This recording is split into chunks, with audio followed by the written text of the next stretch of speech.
You're watching EAC News. Thanks for joining us. South Koreans vote for a new president on Wednesday, with an outspoken Liberal ruling party candidate and a Conservative former prosecutor considered the favourites in a tight race that has aggravated domestic divisions.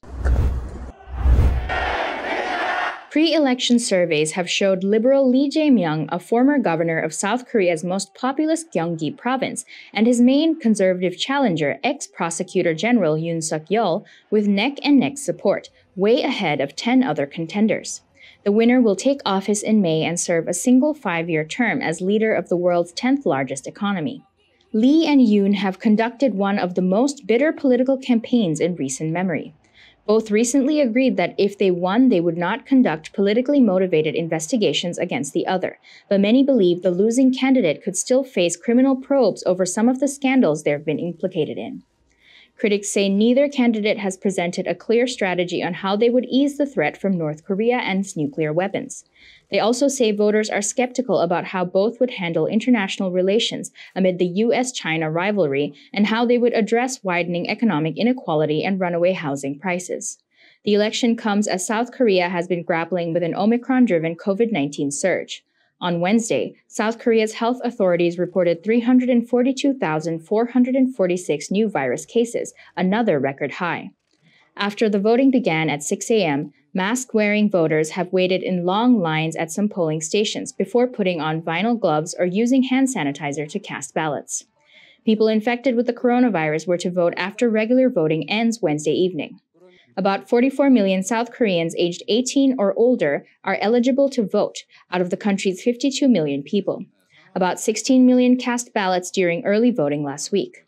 About 3.5 hours after Wednesday's voting began, the turnout stood at 8.2%, according to the website of the National Election Commission. Ahead of the vote, Jung Eun-young, a 48-year-old Seoul resident, has said she was agonizing over which candidate is the lesser of two evils. "Nobody around me seems happy about voting for either Lee or Yoon," she has said. "We need a leader who would be really devoted to improving the lives of working-class citizens." While both Lee and Yoon share some similar economic and welfare policies, they have clashed over North Korea and other foreign policy issues. On confrontation between Washington, Seoul's top military ally, and Beijing, its biggest trading partner, Lee says picking a side would pose a greater security threat to South Korea. Yoon wants to place a priority on an enhanced alliance with the United States. After North Korea's latest reported ballistic missile launched Saturday, Yoon has accused North Korean leader Kim Jong-un of trying to influence the results of the South Korean election in favor of Lee. South Korea's constitution limits a president to a single 5-year term, so Lee's party colleague, President Moon Jae-in, cannot seek a re-election.